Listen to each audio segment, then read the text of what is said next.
Hello, fellow nerds. I want to share an issue I was having, and hopefully, I can help fix it if you're having the same issue. I wasn't able to connect my Orca Slicer to my OctoPrint server. I believed all I need was my IP address and my API, which is the truth. The issue was I wasn't putting :5000 at the end of my IP, and I didn't have my correct API key. So I want to show you how you can get that information. And also, if you are having that problem and you're putting this in correctly, try a system restart, because that's also helped clear this up.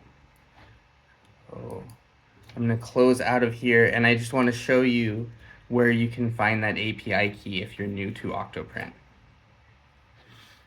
So as you know, to get to that setting, you just click on this connection after you've installed your printer. And now that mine is up and running, I have OctoPrint working right here in Orca Slicer, which is really great.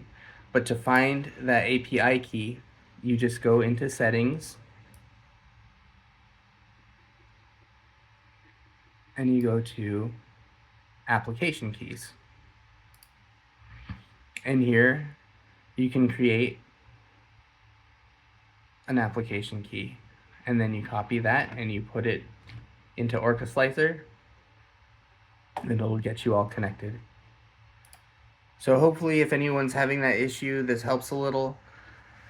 I'm really excited to have OctoPrint working on here, and I'm going to be putting in a dark theme so it all matches. And also, if you are new to Orca Slicer, you can find enable dark mode right down here.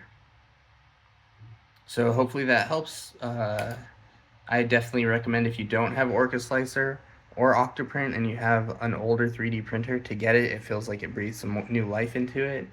And you can start your prints from wherever. You can monitor them. There's tons of awesome plugins. The calibration's great in Orca Slicer. They have scarf seams. It's really a really big upgrade.